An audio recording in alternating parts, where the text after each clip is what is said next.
Captain Britain and the Blighty Defenders. That is all.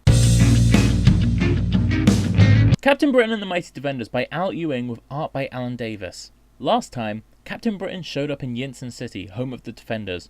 Her arrival sparked a chain of events that led to the neighbouring Mondo City, a Mega City 1 homage, invading them. We open on Big Boss Hill, both the Four and Baron of Mondo City. It's not the Punisher, as I incorrectly stated in my last review, but that's okay, we all make mistakes, right guys? Anyway, she talks about how taking over Yinsen City will better allow them to keep law in Mondo City, and we cut to equating David Cameron to a fascist police state. Which, hey, I'm not opposed to. Yeah, they literally give a quote from David Cameron to fascists. But I bet these guys at least want to keep the NHS running. The Defenders are some of the people being processed into Mondo City, but they plot to escape. Back to Captain Britain, she's being tortured by Luke Cage. However, she uses her healing powers to escape, because the chair she's being tortured by, much like War Machine, is actually a person, kind of. She summons her sword back Mjolnir style, cuts Boss Cage's gun in half and escapes. Back with the Defenders, they effect their own escape plan.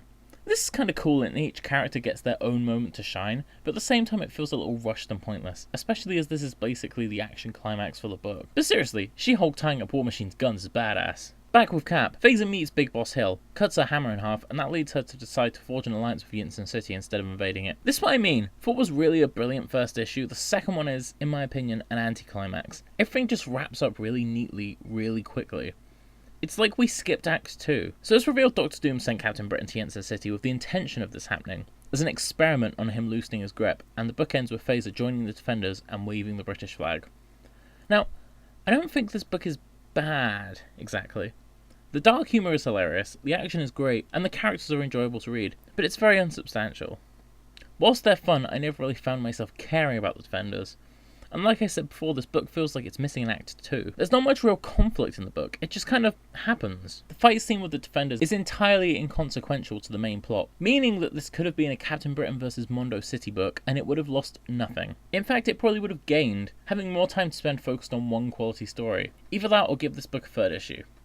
Now with that said, Marvel, I speak directly to you. Make this book after Secret Wars. Captain Britain is great, the mythology is awesome, and I like the rest of this team.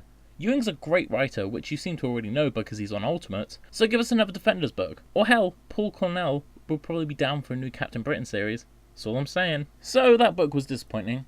And if you want to be disappointed every week from now to the end of time, give me a subscribe.